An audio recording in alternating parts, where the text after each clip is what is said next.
السلام علیکم ورحمۃ اللہ وبرکاتہ۔ فارغات اگر آپس میں بات کرنے سے فارغ ہو گئے ہوں تو سلام کا جواب دیجیے، السلام علیکم ورحمۃ اللہ۔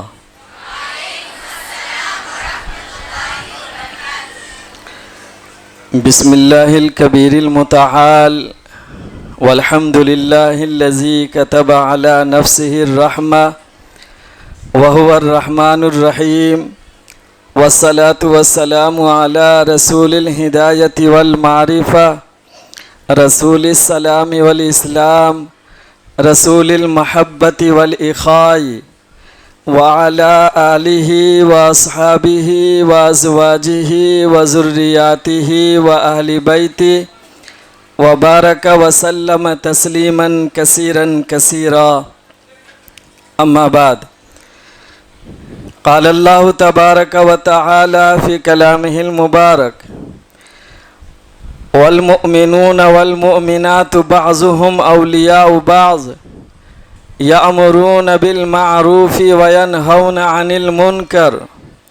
وَيُقِيمُونَ الصَّلَاةَ وَيُؤْتُونَ الزَّكَاةَ وَيُطِيعُونَ اللَّهَ وَرَسُولَهُ أُولَئِكَ سَيَرْحَمُهُمُ اللَّهُ صدق اللہ العظیم۔ وقال النبی صلی اللہ علیہ وسلم العلماء ورثۃ الانبیاء او کما قال علیہ الصلاۃ والسلام۔ محترم جناب شیخ اسحاق علی صاحب، ڈائریکٹر کڑپہ اسلامک ویلفیئر سوسائٹی، محترم جناب ایف ایم ڈاکٹر مختار احمد صاحب، صدر سوسائٹی، و محترم جناب شیخ ہدایت اللہ صاحب، سیکریٹری سوسائٹی، محترم جناب شوکت علی خان صاحب، سابق صدر سوسائٹی کویت، موجودہ رکن مجلس اعلیٰ، و محترم جناب خواجہ محی الدین عرف شبیر این جی او صاحب، سابق سیکریٹری کڑپہ اسلامک ویلفیئر سوسائٹی، محترم جناب حضرت مولانا عبدالجبار طیب ندوی صاحب، ناظم جامعہ، و مولانا سرفراز عالم ندوی صاحب، نائب ناظم جامعہ، مولانا نثار احمد ندوی صاحب، نائب ناظم مدرسہ عثمان، و حافظ محفوظ اور حافظ جنید صاحب، اور میرے عزیز فارغات، میں سب سے پہلے اللہ کا شکر ادا کرتا ہوں جس نے مجھے اور آپ سب کو دینی علم کے لیے منتخب کیا اور چنا، علوم نبوت کو سیکھنے کا موقع دیا، اور وہ سیکھنے کے بعد اسی کو سکھلانے کی بھی اللہ نے توفیق دی اور موقع دیا، اور پچھلے تقریباً 15 سالوں سے اسی میدان میں خدمت کا موقع ملا ہے، جس پر ہم اس خدا کا بے حد مشکور اور ممنون ہیں، اور دعا کرتے ہیں کہ اللہ تعالی ہم سب کی خدمات کو قبول فرمائے۔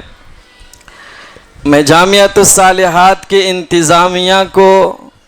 خصوصی طور پر ہمارے ڈائریکٹر صاحب اور ہمارے صدر صاحب کو مبارکبادی پیش کرتا ہوں کہ جامعہ میں آج یہ انقلابی، تاریخی، دینی و اصلاحی اور تربیتی سیمینار، جس کا خواب نہ جانے ہم پچھلے کتنے سالوں سے دیکھ رہے تھے، لیکن الحمدللہ اللہ تبارک و تعالیٰ نے یہ سیمینار کی تاریخ شاید اپنے رجسٹر میں یہ 3 اگست 2024 کا مقرر کر چکا تھا، اسی لیے آج یہ پروگرام الحمدللہ بہت ہی دھوم دھام سے منعقد ہو رہا ہے۔ اس پر جامعہ کی پوری انتظامیہ مبارکباد کے مستحق ہے۔ میں آپ کے لیے دعا کرتا ہوں، اللہ آپ کی خدمات کو قبول فرمائے۔ ساتھ ہی ساتھ میں آپ تمام فارغات کو جو اس انقلابی اور تاریخی سیمینار میں شریک ہوئی ہیں، آپ کو بھی مبارکبادی پیش کرتا ہوں۔ آپ میں سے بہت سے طالبات دور دراز سے بھی آئی ہیں، اللہ آپ کے آنے کو قبول فرمائے، اور ادارے کے لیے جو آپ کے اندر یہ بجھتا ہوا چراغ پھر سے جلا ہے اور آپ کے اندر جو ادارے کی محبت پھر سے جاگی ہے، اور جس محبت میں آج آپ یہاں آئی ہیں، میں دعا کرتا ہوں محبت کا یہ جذبہ جو ادارے سے ہے یہ اور بڑھے، اور آپ اسی طرح اپنے ادارے بار بار آتے اور جاتے رہیں۔ آج کے اس سیمینار کے انعقاد کا اہم مقصد ایک یہ بھی ہے کہ ہمارے طالبات جو فارغ ہو کر چلی گئی ہیں اور کئی سال ہو گئے ہیں، 20 پر 2 سال ہو گئے، 20 پر 1 سال، 20 سال، 19 سال، 18 سال، وہ کہاں ہیں، کس حالت میں ہیں، زندگی کے کن مسائل سے وہ دوچار ہو رہی ہیں، اور یہاں سے جانے کے بعد جو علمی چراغ انہوں نے جلایا تھا وہ چراغ جل ہی رہا ہے، یا حالات کے ہواؤں نے اس چراغ کو بجھا دیا اور وہ گل ہو گیا ہے، وہ معلوم کرنے اور پھر سے اس چراغ میں نئے روشنی ڈالنے اور نیا تیل ڈال کر اس چراغ کو جلانے کے لیے، اور ایک چراغ سے ہزاروں چراغ روشن ہو، اس کے لیے آپ کو یہاں جمع کیا گیا ہے۔ آج کے پروگرام کا سب سے بڑا مقصد یہ ہے، تو میں آپ لوگوں کو بھی مبارکبادی پیش کرتا ہوں۔ اس سے پہلے بھی ہم لوگوں نے 1-2 بار فارغات کے لیے پروگرام کیا ہے، لیکن ترتیب یہ نہیں تھی، نوعیت نے یہ نہیں تھی، جس کی وجہ سے بہت کم فارغات آتے تھے، مشکل سے 10 آ گئے، 15 آ گئے۔ ایک بار یاد ہے مجھے تقریباً 20-25 فارغات آئے تھے، لیکن تقریباً ہمارے ریکارڈ کے حساب سے 300 سے زائد فارغات ہیں جو عالمیت کورس کر کے مکمل گئی ہیں یہاں سے، 2002 سے لے کر 2024 تک۔ یہ پورے فارغات کے کم سے کم آدھی فارغات جو 300 میں سے 150 ہوتے ہیں وہ تو آنا ہی چاہیے تھا۔ اس کے لیے ہم لوگوں نے آپس میں مشورہ کیا، پلاننگ کیا، منصوبہ بنائے، اور پھر انتظامیہ نے ایک ایسا فیصلہ لیا جس فیصلے پر آپ لوگ الحمدللہ آج یہاں پر تشریف لائے ہیں۔ آپ سب کا آنا مبارک ہو، اللہ آپ سب کو جزائے خیر عطا فرمائے۔ میں آپ لوگوں سے جو باتیں کرنا چاہتا ہوں، یا آج کے یہ سیمینار آپ یوں سمجھیے کہ یہ آج کے پورے دن کا، جب سے شروع ہوا ہے پروگرام تب سے لے کر اور جب تک یہ پروگرام ابھی چلے گا تب تک کا پورا پروگرام یہ صرف اور صرف ایک ابتدائیہ پروگرام ہے۔ یہ آغاز ہے، ابھی یہ افتتاح ہے، ابھی یہ اختتام نہیں ہے، بلکہ یہ اب آغاز ہوا ہے۔ انشاءاللہ اس سے اور اچھے سے اچھے پروگرام ہم لوگ آئندہ سالوں میں بھی کرنے کی کوشش اور منصوبہ بنائیں گے، اور آپ لوگ اس پروگرام میں شریک ہوتے رہیں، اس سے آپ کو انشاءاللہ علمی فائدہ ہوگا۔ آج کے صبح سے لے کر شام تک جو بھی باتیں آئیں گی وہ تو اپنی جگہ پر ہے، لیکن اگر آپ اس حال میں چاروں طرف ایک بار نظر دوڑا لیں تو بورڈ پر لکھے ہوئے جو جملے ہیں جو ہمارے اکابرین کے ہیں، ہمارے اسلاف کے ہیں، اور ان جملوں کو آپ بطور نصیحت اور آج کے سیمینار کے سبق کے طور پر آپ یہ سمجھیے کہ آج آپ کو بلا کر کے یہ بورڈ پر پھر سے آپ کو سبق پڑھایا گیا ہے اور آپ کو یاد دلایا گیا ہے کہ آپ کی ذمہ داری کیا ہے، اور آپ جو علم لے کر یہاں سے گئے تھے وہ علم حاصل ہونے کے بعد آپ نے اپنی ذمہ داری میں کس حد تک کامیابی حاصل کی ہے، اس کا جائزہ لینے کے لیے اور اس کا محاسبہ کرنے کے لیے میں آپ تمام فارغات سے گزارش کروں گا کہ بورڈ پر 6 بورڈ پر جتنی بھی باتیں لکھی ہوئی ہیں آپ اس کو یا تو لکھ لیں یا موبائل میں اس کا فوٹو لے کر کے جائیں، اور 1 دن 2 دن کے بعد اس کو آپ پڑھتے رہیں۔ جب ہم اکابرین کے قول پڑھتے ہیں، جب ہم اللہ والوں کی بات کو پڑھتے ہیں تو اس سے دل میں اثر ہوتا ہے، ہمارے دل پر ڈائریکٹ وہ باتیں اثر کرتی ہیں۔ لہٰذا کبھی جو غفلت کی وجہ سے ہم سے جو کوتاہی ہو جاتی ہے، سستی ہو جاتی ہے، اس کوتاہی اور سستی کو دور کرنے کے لیے یہ ایک مؤثر طریقہ ہے کہ اپنے اسلاف اور اکابرین کی باتوں کو یاد رکھا جائے اور اس کو بار بار پڑھا جائے، تاکہ وہ پڑھ کر کے جو بجھتا ہوا چراغ ہے وہ پھر سے روشن ہو جائے۔ تو میں سب سے پہلے جو بات آپ کو کہنا چاہتا ہوں وہ یہی ہے کہ بورڈ کی ساری باتیں آپ لوگ لکھ کر کے ضرور لے کر کے جائیں۔ دوسری بات، آج میں آپ کو آپ کی 3 ذمہ داری یاد دلانا چاہتا ہوں۔ پہلی ذمہ داری بحیثیت مومنہ اور مسلمہ، مسلمان ہونے کے ناطے اور مؤمنات ہونے کے ناطے آپ کی کیا ذمہ داری بنتی ہے، اور دوسرے نمبر پر ایک عالمہ ہونے کی حیثیت سے آپ کی ذمہ داری کیا بنتی ہے۔ ہم بہت فخر سے علماء کی شان بیان کرنے کے لیے اس حدیث کا سہارا لیتے ہیں، العلماء ورثۃ الانبیاء۔ یہ بات صحیح ہے، اس میں آقا محمد مصطفیٰ صلی اللہ علیہ وسلم نے علماء کے مقام و مرتبہ کو بیان کیا ہے، لیکن اس کے ساتھ ساتھ جو ذمہ داریاں عائد ہوتی ہیں اس کی طرف عام طور پر ہمارا ذہن نہیں جاتا، ہماری توجہ نہیں جاتی ہے۔ میں اس ذمہ داری کی طرف بھی اشارہ کروں گا۔ اور تیسرے نمبر پر جو ذمہ داری میں آپ کو یاد دلانا چاہتا ہوں وہ یہ ہے، صالحاتی ہونے کے ناطے آپ کی کیا ذمہ داری بنتی ہے۔ تو پہلی بات جو میں آپ سے شروع کرنا چاہتا ہوں وہ یہ ہے، ایک عام مسلمان اور مومن عورت ہونے کے ناطے آپ دیکھیے ہمارا جو بورڈ لگا ہوا ہے اور یہ جو بینر لگا ہوا ہے اس پر سیمینار کا جو عنوان مقرر کیا گیا ہے وہ عنوان ہے خواتین اسلام اور ان کی ذمہ داریاں۔ خواتین تو دنیا میں بہت ساری ہیں، ان کو چھوڑ کر جو مسلم خاتون ہیں اور ایمان والی خواتین ہیں ان کے تعلق سے ہم یہاں پر آج بات کرنے کے لیے آپ سب کو بلائے ہیں۔ تو مسلم خواتین اور ان کی ذمہ داریاں کیا ہیں؟ اگر آپ قرآن کو پڑھیں اور قرآن پر غور کریں تو سورہ توبہ کی اس آیت میں اللہ تبارک و تعالیٰ نے مومن مردوں کے ساتھ ساتھ مسلم عورتیں اور مومنات خاتون کے بھی ذمہ داریوں کو اللہ نے بیان کر دیا ہے۔ اللہ فرماتا ہے والمؤمنون والمؤمنات بعضهم اولیاء بعض،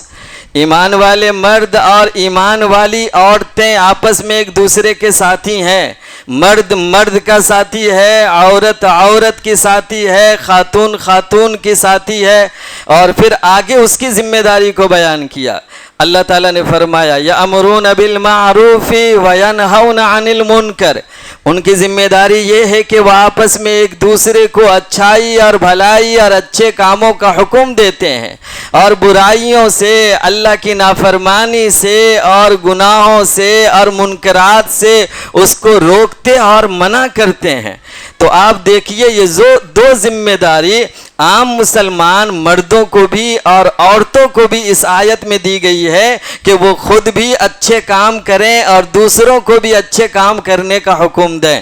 ظاہر سی بات ہے یامرون بالمعروف کہ وہ اچھے کاموں کا حکم دیتے ہیں۔ اچھے کاموں کا حکم وہ دے گا جو خود بھی اچھا ہو۔ اس آیت میں ڈائریکٹ نے انڈائریکٹ یہ کہا جا رہا ہے کہ تم کو خود بھی اچھا بننا ہے، خود بھی اچھے کام کرنا ہے، نیکیوں کے، بھلائی کے، خیرخواہی کے کام کرنا ہے، اور دوسرے کو بھی اس کا حکم دینا ہے۔ صرف خود کر لیے دوسرے کو حکم نہ دیے تو بھی ہم پکڑے جائیں گے۔ یہاں پر گناہوں سے خود بھی بچنے کے لیے، برائیوں سے خود بھی بچنے کے لیے، اللہ کی نافرمانی سے خود بھی بچنے کے لیے کہا جا رہا ہے وَيَنْهَوْنَ عَنِ الْمُنْكَرِ، اور دوسرے کو بھی ان برائیوں گناہوں سے روکنے کی ذمہ داری اس امت محمدیہ پر، مسلم مردوں اور عورتوں پر اللہ تبارک و تعالیٰ نے ڈالا ہے۔ اب آپ کو جائزہ لینا ہے، اپنا محاسبہ کرنا ہے کہ یہ ذمہ داری آپ کس حد تک کے ادا کر رہی ہیں، ادا کیا بھی ہے یا نہیں کیا ہے۔ اس کے بعد اب آگے دیکھیں وَيَنْهَوْنَ عَنِ الْمُنْكَرِ کے بعد فرمایا وَيُقِيمُونَ الصَّلَاةَ، وہ نماز کو قائم کرتے ہیں۔ نماز مسلم مردوں کو بھی قائم کرنا ہے، مسلم عورتوں کو بھی قائم کرنا ہے۔ اس وقت بڑا دل دکھتا ہے اور بڑی تکلیف ہوتی ہے جب کوئی ماں باپ ہمارے جامعہ کے بچیوں کے تعلق سے یہ شکایت کرتے ہیں کہ مولانا بچی گھر میں نماز نہیں پڑھتی ہے، بچی گھر میں نماز نہیں پڑھتی ہے۔ پہلے شکایت آتی تھی گھر آتے ہی ٹی وی کھول کر بیٹھ جاتی ہے، اب ٹی وی کی شکایت تو نہیں آتی چونکہ ٹی وی اب گھر میں تقریباً نکل چکی ہے، اب ہر گھر میں ہر ہاتھ میں ٹی وی ہے موبائل کی شکل میں، تو اب شکایت یہ آتی ہے کہ بچی گھر آتے ہی موبائل میں لگ جاتی ہے۔ تو یہ بڑی دکھ کی بات اور تکلیف کی بات ہوتی ہے کہ استاذ کے لیے اور ایک ذمہ دار کے لیے جب ان کے پاس کوئی شکایت لے کر کے آتی ہے۔ نماز شادی سے پہلے بھی ضروری ہے اور شادی کے بعد بھی ضروری ہے۔ بہت سے ساس کو کہتے ہوئے سنا ہماری بہو عالمہ ہے نماز نہیں پڑھتی ہے، نماز کی پابندی نہیں کرتی ہے، پھر کیا فائدہ آپ کو 6 سال پڑھ کر کے اور عالم کورس کر کے؟ ذرا تنہائی میں ضرور ایک بار سوچئے گا۔ تو اللہ نے فرمایا وَيُقِيمُونَ الصَّلَاةَ، اس کے بعد کہا وَيُؤْتُونَ الزَّكَاةَ، اور وہ زکوٰۃ کو ادا کرتے ہیں، اور پھر فرمایا وَيُطِيعُونَ اللَّهَ وَرَسُولَهُ، کہ وہ اللہ اور اس کے رسول کی اطاعت کرتے ہیں، اس کی فرما برداری کرتے ہیں۔ تو اس آیت میں اللہ تبارک و تعالیٰ نے ایک عام مسلمان مرد اور ایک عام مسلمان عورتوں کی ذمہ داری کیا ہوتی ہے، اس کو اپنی زندگی کس طرح گزارنا ہے، کن کاموں میں گزارنا ہے، ان چیزوں کی طرف اشارہ کیا ہے۔ تو ایک عام مسلمان خاتون ہونے کے ناطے آپ کی یہ بھی ذمہ داری بنتی ہے کہ اس آیت میں جن باتوں کا حکم دیا گیا ہے ان باتوں پر عمل کریں۔ امید کرتا ہوں انشاءاللہ آپ لوگ عمل کریں گے۔ دوسری بات جو میں آپ کو کہنا چاہوں گا وہ یہ ہے کہ ایک عالمہ ہونے کے ناطے بھی آپ کی ذمہ داری بنتی ہے، بلکہ عام مسلمان خاتون ہونے کے مقابلے میں عالمہ ہونے کی حیثیت سے جو ذمہ داری بنتی ہے یہ اس سے زیادہ بڑھی ہوئی ہے۔ حضرت عبداللہ ابن عباس رضی اللہ تعالیٰ عنہ سے روایت ہے کہ نبی اکرم صلی اللہ علیہ وسلم نے فرمایا، میری امت کے 2 طبقے اگر سدھر جائیں تو سارے لوگ سدھر جائیں گے۔ میری امت کے 2 طبقے اگر سدھر جائیں تو سارے لوگ سدھر جائیں گے۔ اور پھر آقا نے فرمایا، نمبر 1 علماء، نمبر 2 صاحب اقتدار، جو حکومت میں بیٹھے ہوئے لوگ ہوتے ہیں، جن کے پاس حکومت کے عہدے اور منصب ہوتے ہیں، جن کے پاس قلم دان ہوتے ہیں، جن کے پاس کرسیاں ہوتی ہیں، جن کے پاس اختیارات ہوتے ہیں، جن کے پاس طاقت و قوت ہوتے ہیں، ایک ان لوگوں کے بارے میں آقا نے فرمایا، اور ایک خاص طور سے علماء کے بارے میں جو نبی کے وارث ہوتے ہیں، جن کے پاس علوم نبوت ہوتا ہے، فرمایا اگر یہ 2 طبقے سدھر گئے تو سارے لوگ سدھر جائیں گے۔ حضرت قتادہ رضی اللہ تعالی عنہ نے فرمایا کہ علماء کی مثال نمک کی طرح ہے، جب کوئی چیز خراب ہو جاتی ہے تو نمک کے ذریعے اس کو صحیح کیا جاتا ہے، اس کو درست کیا جاتا ہے، اس کی اصلاح کی جاتی ہے، لیکن اگر نمک ہی خراب ہو جائے تو بھلا اسے درست کون کرے گا، اس کی اصلاح کون کرے گا، اس کو صحیح کون کرے گا؟ ان دونوں باتوں میں، ان دونوں حدیثوں میں جن چیزوں کی طرف اشارہ کیا جا رہا ہے وہ یہ ہے کہ اہل علم کی زندگی بہت اہمیت کی حامل ہوتی ہے عوام کے لیے۔ یہ علماء عوام کے لیے ایک نمونہ ہوتے ہیں۔ حدیث میں جیسا کہ کہا گیا العلماء ورثۃ الانبیاء، کہ علماء نبی کے وارث ہیں، انبیاء کے وارث ہیں۔ اور یہ بھی کہا گیا کہ انبیاء درہم و دینار چھوڑ کر نہیں جاتے، وہ علم چھوڑ کر جاتے ہیں۔ تو پتہ یہ چلا کہ علماء وارث ہیں نبی کے علم کے، اور نبی کو جو کام ذمہ داری میں دی جاتی تھی اس کام کے وارث ہیں۔ آپ اندازہ لگائیے کہ ایک باپ بہت محنت سے، بڑی کوشش کے ساتھ دن رات ایک کر کے ایک جائیداد تیار کیا، اور جائیداد وہ اپنے بیٹے کے حوالے کر کے کہیں وہ چلا گیا، اور پھر 10 سال کے بعد جب وہ واپس آیا تو اس کا بیٹا وہ جائیداد کو بیچ کر کھا پی کر ختم کر چکا تھا۔ تو وہ باپ جب واپس آئے گا اور بیٹا سے پوچھے گا کہ میری جائیداد کہاں ہے جو میں نے تمہیں دیا تھا، میں نے جس کا وارث تمہیں بنایا تھا، اور وہ بیٹا کہے گا آپ کے جانے کے بعد ہم نے جوئے میں اس کو ہار دیا، ہم نے اس کو کھا کر کے ختم کر دیا، تو وہ باپ کو خوشی ہوگی یا دکھ ہوگا؟ ظاہر سی بات ہے وہ باپ کو دکھ ہوگا، اس کو تکلیف ہوگی۔ تو آپ اندازہ لگائیے کہ جو انبیاء یا جو نبی جن چیزوں کا ہمیں وارث بنا کر کے گئے ہیں، کیا ہم اس وراثت میں وہ ذمہ داری نبھا رہے ہیں جو ایک وارث ہونے کی حیثیت سے ہم کو نبھانا چاہیے تھا؟ آئیے میں 2-3 ذمہ داری کی طرف صرف اشارہ کر کے میں آگے بڑھوں گا۔ اللہ تبارک و تعالیٰ نے قرآن میں فرمایا هو الذی بعث فی الامیین رسولا منہم یتلو علیہم آیاتہ ویزکیہم ویعلمہم الکتاب والحکمہ۔ نبی کے کام کیا ہوتے ہیں، انبیاء کی ذمہ داری کیا ہوتی ہے، رسول کی ذمہ داری کیا ہوتی ہے، اور رسول اور نبی کے بعد علماء کی ذمہ داری کیا ہے، وہ اللہ نے اس آیت میں بیان کیا ہے۔ پہلی ذمہ داری یہ ہے یتلو علیہم آیاتہ، کہ وہ ان کے سامنے یعنی عوام کے سامنے، پبلک کے سامنے، سماج کے سامنے، معاشرے کے سامنے، خاندان کے سامنے، رشتہ داروں کے سامنے، بڑوں کے سامنے، چھوٹوں کے سامنے، مردوں کے سامنے، عورتوں کے سامنے اللہ کی جو کتاب ہے وہ کتاب پڑھ کر کے ان کو سنائے، یعنی اس کی تعلیم دے۔ تلاوت ہی صرف مقصود نہیں ہے، تلاوت سے مراد وہ چیزیں سکھانا ہے، علم دینا ہے، درس و تدریس ہے، یہ پہلی ذمہ داری ہے۔ جب آپ علوم نبوت حاصل کرتے ہیں تو آپ کی پہلی ذمہ داری بنتی ہے کہ اس علم کو آپ دوسرے تک کے پہنچائیں اور دوسروں کو سکھائیں، یہ ذمہ داری پہلی ہے۔ دوسری ذمہ داری یہ ہے یتلو علیہم آیاتہ ویزکیہم، کہ وہ ان کا تزکیہ کرتے ہیں، ان کی تطہیر کرتے ہیں، ان کو پاک صاف کرتے ہیں۔ تطہیر کن چیزوں کی؟ تطہیر زبان کی، تطہیر کان کی، تطہیر آنکھوں کی، تطہیر ذہن کی، دل و دماغ کی، تطہیر دلوں کی، ان تمام چیزوں کو پاک صاف کرنا۔ زبان کی تطہیر یہ ہے زبان سے گندی بات نہ نکلے، زبان سے چغلی نہ ہو، زبان سے غیبت نہ ہو، زبان سے کسی کو گالی نہ دیا جائے، کسی کو برا بھلا نہ کہا جائے، کسی کی چغل کھوری نہ کی جائے۔ ان چیزوں سے بچنا اور دوسرے کو بچانا یہ زبان کی تطہیر ہے۔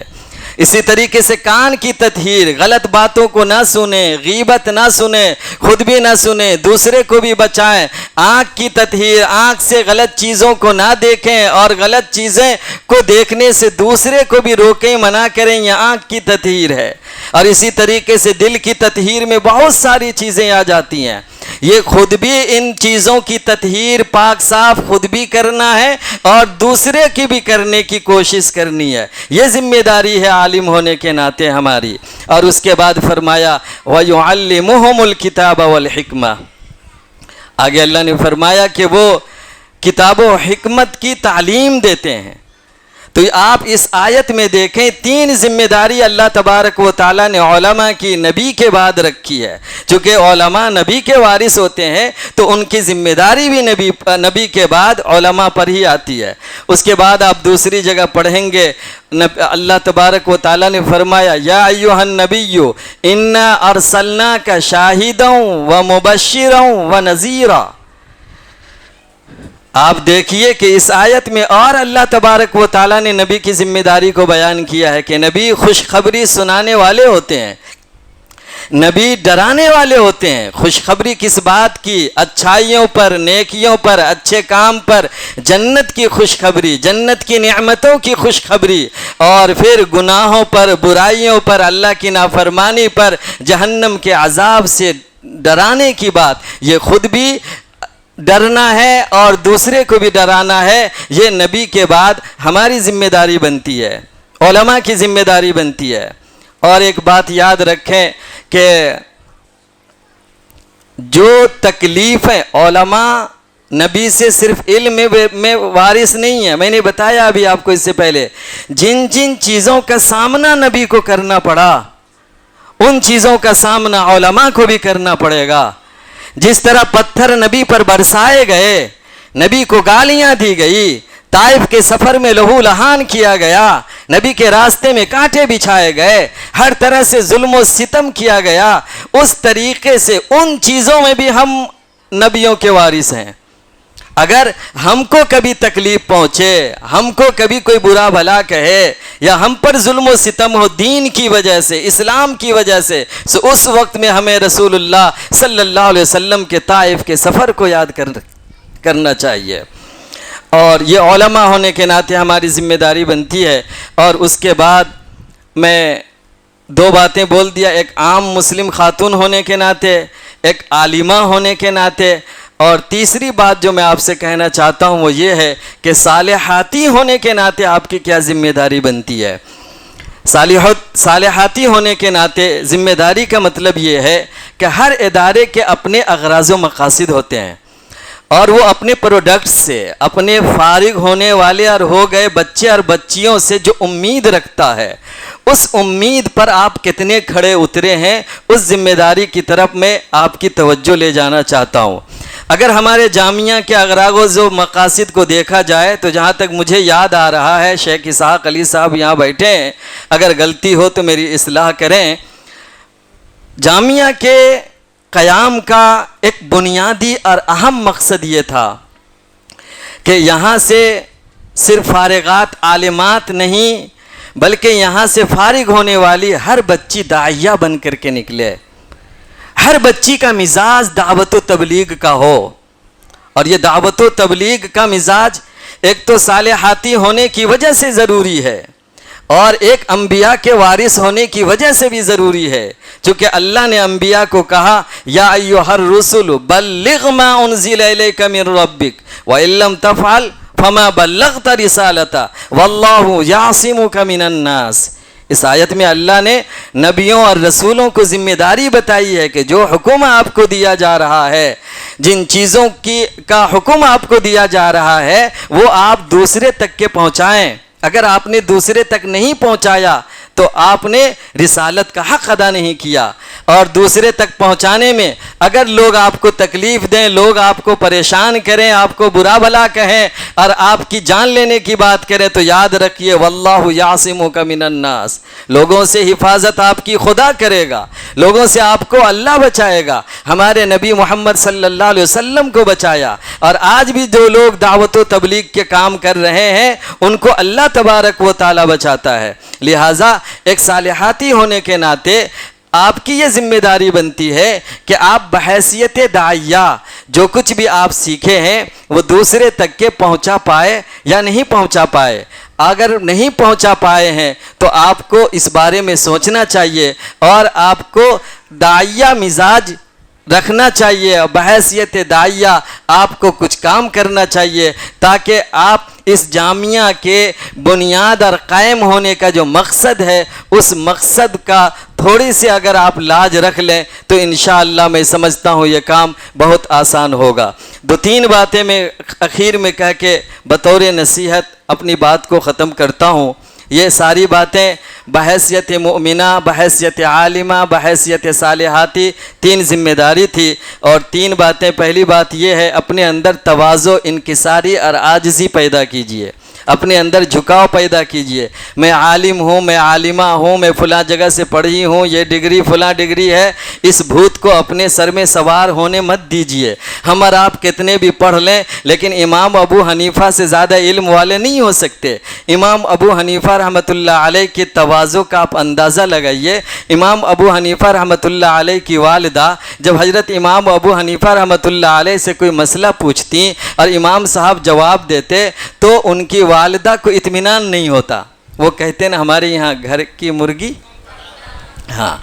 تو گھر کی مرغی دال برابر۔ تو امام صاحب کے جواب دینے کے بعد والدہ کو مطمئن نہیں ہوتا، اور ان کے زمانے میں دو بڑے اور عالم تھے، زرع قاص اور عمر بن زر رحمۃ اللہ علیہ۔ تو ان کی والدہ کہتی کہ نہیں، تم مجھے زرع قاص کے پاس لے کر کے چلو۔ تو امام صاحب اپنی والدہ کو اونٹ پر سوار کرتے اور اس کی نکیل پکڑ کر پیدل لے کر کے ان کو چلتے۔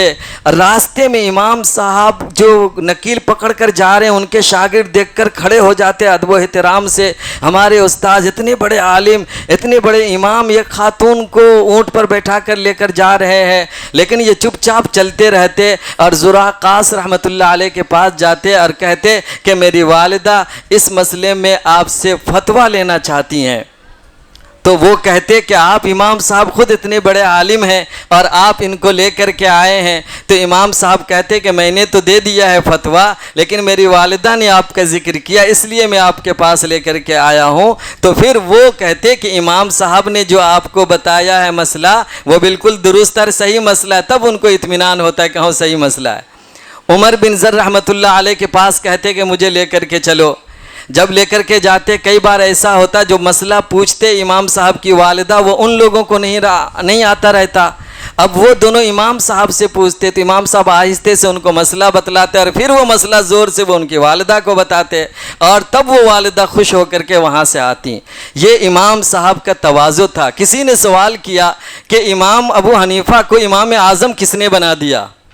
تو اس کا جواب کسی نے دیا، ان کے اسی عاجزی، انکساری اور تواضع نے ان کو امام اعظم بنایا تھا۔ تو اپنے اندر تواضع پیدا کیجئے۔ دوسری بات، عزت نفس کا خیال رکھیے، دوسرے کی عزت نفس کا خیال رکھیے، ضروری ہے۔ عبداللہ ابن مبارک رحمۃ اللہ علیہ امام مالک رحمۃ اللہ علیہ کی مجلس میں گئے۔ امام مالک رحمۃ اللہ علیہ دیکھے تو کھڑے ہو کر کے ان کا استقبال کرے۔ حالانکہ دوران درس امام مالک رحمۃ اللہ علیہ کسی کے لیے کھڑے نہیں ہوتے تھے، لیکن جب حضرت عبداللہ ابن مبارک رحمۃ اللہ علیہ آتے تو وہ کھڑے ہو کر کے استقبال کرے، اپنے بازو میں لا کر ان کو بیٹھائے اور درس دینے لگے۔ درس کے دوران کئی حدیث کے تعلق سے امام مالک رحمۃ اللہ علیہ نے عبداللہ ابن مبارک رحمۃ اللہ علیہ سے پوچھا کہ آپ اس سلسلے میں کیا کہتے ہیں؟ تو امام عبداللہ ابن مبارک رحمۃ اللہ علیہ اپنی بات بہت آہستہ ان کے کان میں کہتے تاکہ بچے نہ سنیں، بچے نہ سنیں، اور پھر امام مالک رحمۃ اللہ علیہ ان باتوں کو بیان کرتے تھے۔ ادب کا یہ عالم اور ادب کی یہ حالت دیکھ کر امام مالک رحمۃ اللہ علیہ جب عبداللہ ابن مبارک رحمۃ اللہ علیہ جانے لگے تو اپنے بچوں کو مخاطب کر کے فرمایا کہ بچوں تمہیں معلوم ہے یہ کون ہیں؟ یہی ہے خراسان کے سب سے بڑے فقیہ عبداللہ ابن مبارک۔ ان کا تعارف کیا۔ اس میں لکھا ہے کہ عبداللہ ابن مبارک رحمۃ اللہ علیہ کو آپ دیکھیے کہ امام مالک رحمۃ اللہ علیہ کی عزت نفس کا اتنا خیال رکھا کہ جب دوران درس بچوں کے سامنے کوئی بات پوچھے تو وہ آہستہ سے ان کے کان میں بولے۔ عام طور پر ہوتا کیا ہے، ہم کو جب کبھی بڑا بننے کا موقع ملے تو سب کو چھوٹا کر کے خود کو بڑا بن جاتے، ہم سے بڑا کوئی نہیں، ہم سے بڑا کوئی نہیں، ہوتا ہے کہ نہیں ہوتا ہے؟ لیکن یہ اہل علم کا طریقہ نہیں ہے۔ جو اہل علم ہوتے ہیں وہ خود کو کمتر حقیر سمجھتے ہیں۔ حضرت مولانا اشرف علی تھانوی رحمۃ اللہ علیہ کے بارے میں آتا ہے، وہ کہتے ہیں خدا کی قسم میں ان لوگوں سے جن کو فساق اور فجار کہا جاتا ہے خود کو افضل نہیں سمجھتا۔ ان کا علمی مقام دیکھیے۔ اور ایک بات، علمی مقام کی قدر کیجیے، علمی وقار کو بلند رکھیے۔ آپ اس بورڈ میں جو باتیں لکھی ہوئی ہیں یہ بہت اہم بات ہے۔ علمی وقار کو بلند رکھنا یہ اچھے لوگوں سے نہیں ہو پاتا ہے۔ بہت بڑے بڑے علم والے بھی دولت کے سامنے، بڑے لوگوں کے سامنے بالکل جھک جاتے ہیں، گر پڑتے ہیں۔ اس سے کیا ہوتا ہے، وہ دنیا کی نظر سے بھی گر پڑتے ہیں۔ علمی مقام کو بلند رکھنے کے لیے میں آخری بات بتا کر اپنی بات کو ختم کرتا ہوں، چونکہ وقت ہو گیا ہے میرا، اور میں اتنا اس لیے بول رہا ہوں کہ مولانا نے مجھے وقت نہیں بتایا کتنی دیر بولنا ہے، ورنہ جو لوگ مجھے جانتے ہیں وہ اچھی طرح جانتے ہیں کہ ودود کو اگر 10 منٹ کہا جائے تو 10 منٹ کے اندر ہی بات ختم کرتا ہے۔ لیکن آج مولانا سے شاید غلطی ہو گئی، سرفراز عالم صاحب سے، انہوں نے وقت نہیں بتایا، اس لیے میں بولتا چلا جا رہا ہوں۔ آخری بات، علمی وقار کو بلند رکھنے کے لیے ہم اپنے اکابرین سے سیکھیں گے۔ اکابرین میں ایک اہم نام حضرت مولانا اشرف علی تھانوی رحمۃ اللہ علیہ کا بھی آتا ہے۔ حضرت مولانا اشرف علی تھانوی رحمۃ اللہ علیہ کو بنگلہ دیش، یعنی اس وقت میں ملک تو الگ نہیں ہوا تھا، ہندوستان ایک ہی تھا، بنگلہ دیش کے علاقے میں وہاں کے ایک بہت بڑے امیر صاحب، رئیس، دولت مند آدمی، راجہ ٹائپ کے آدمی نے بیان کرنے کے لیے ان کو بلایا۔ تو ان کا جو سفر تھا وہ کلکتہ ہو کر کے جانا تھا ان کو۔ یہ سفر پر روانہ ہوئے۔ امام حضرت مولانا نے پہلے کہہ دیا کہ دیکھیے میں سفر پہ آ رہا ہوں، لیکن یہ سفر کا کوئی خرچہ مجھے نہیں چاہیے۔ سفر کا کوئی خرچہ ہوتا ہے نا، آج کل مقررین جاتے ہیں تو لفافہ ملتا ہے، لفافہ نہیں ملے تو منہ پھلا کر کے آتے ہیں وہاں سے، اور پھر آئندہ فون کرے تو فون بھی نہیں اٹھاتے، اور اٹھا لیے تو کہیں گے ہمارے پاس وقت نہیں ہے، دوسری جگہ بیان ہے، پروگرام ہے، پھلنا ہے چلنا ہے، بولتا ہے آدمی۔ لیکن آپ دیکھیں انہوں نے منع کر دیا کہ ہمیں آپ کوئی بھی چیز مت دیجیے گا، تب ہم آئیں گے۔ تو یہ طے ہو گیا، ٹھیک ہے کچھ نہیں دیا جائے گا، آئیے آپ۔ مولانا کلکتہ ہو کے جا رہے تھے تو کلکتہ میں ایک آدمی کو ذمہ داری دی گئی تھی مولانا کو ریسیو کر کے مولانا کی مہمان نوازی کرنے کے لیے، وہاں پر رکے ہوئے تھے۔ تو مولانا کو اس مالدار آدمی نے حضرت مولانا اشرف علی تھانوی رحمۃ اللہ علیہ سے کہا، حضرت آپ ایک چیز کی اجازت دے دیجئے، آپ زیادہ ہدیہ تحفہ جو ہے کیا کہتے ہیں نہیں لے کر کے آپ جو جا رہے ہیں وہ آنے جانے کے اخراجات اور خرچے کی صرف آپ جو ہے کیا کہتے ہیں اجازت دے دیجیے اور وہ خرچہ جو ہے کیا کہتے ہیں آپ لے لیجیے۔ تو حضرت مولانا اشرف علی تھانوی رحمۃ اللہ علیہ نے اس کا ایک جواب دیا کہ دیکھو کچھ دینا ہے تو تم ہمارے پاس آ کر کے، جہاں ہم رہتے ہیں وہاں آ کر کے دو، لیکن اب جب ہم تمہارے پاس جا رہے ہیں اور جانے کے بعد تم اگر وہ چیز مجھے دیتے ہو تو وہ تقریر کا ہی بدلہ ہوگا، اسی کا معاوضہ ہوگا، اس کے بدلے میں کچھ نہیں لے سکتے۔ تو رئیس آدمی ذرا پتہ نہیں گھمنڈی مزاج کا ہوگا، اس نے کہا کہ حضرت اصل میں پیاسا آدمی کنویں کے پاس آتا ہے، کنواں پیاسے کے پاس نہیں جاتا ہے۔ تو مطلب آپ لوگوں کو مدرسہ چلانے کے لیے یا جامعہ چلانے کے لیے پیسے کی ضرورت ہے تو آپ ہمارے پاس آئیں گے تو ہم آپ کو دیں گے، ہم آپ کے پاس جا کر کیسے دیں؟ تو مولانا کو غصہ آ گیا اور مولانا نے کہا کہ کنواں ہم ہیں، پیاسے تم لوگ ہو۔ ہمارے پاس اتنی دولت ہے جس کے بل پر ہم اپنی زندگی گزار سکتے، اپنی ضرورت پوری کر سکتے ہیں، لیکن تمہارے پاس اتنا علم نہیں ہے جس علم کی وجہ سے تم اپنی زندگی صحیح سے گزار سکتے ہو۔ پیاسے تم ہو، کنواں ہم ہیں، تم کو ہمارے پاس آنا ہوگا، ہم تمہارے پاس نہیں جائیں گے۔ اور پھر وہیں سے واپس آ گئے، بیان کرنے کے لیے جلسہ میں نہیں گئے۔ تو یہ ہے علمی وقار کو بلند رکھنا۔ باتیں بہت ساری ہے، امام بخاری رحمۃ اللہ علیہ کا واقعہ اب ہر سال سنتے ہیں افتتاح بخاری میں کہ کس طرح انہوں نے سفر کے موقع سے دریا میں 1000 اشرفی ڈال دیا تھا تاکہ ان کے علم کے اوپر اور ان کے جو ہے کیا کہتے ہیں ثقافت کے اوپر کوئی داغ نہ آئے۔ تو میں امید کرتا ہوں جو باتیں کہی گئی ہیں ان میں سے جو باتیں عمل کی ہے اللہ تعالیٰ عمل کی توفیق عطا فرمائے، اور میں اس کامیاب پروگرام کے انعقاد پر پھر سے ایک بار پوری انتظامیہ کو مبارکبادی پیش کرتا ہوں، دعا کرتا ہوں اللہ تعالیٰ آپ سب کی خدمات کو، محنت کو قبول فرمائے۔ وآخر دعوانا ان الحمدللہ۔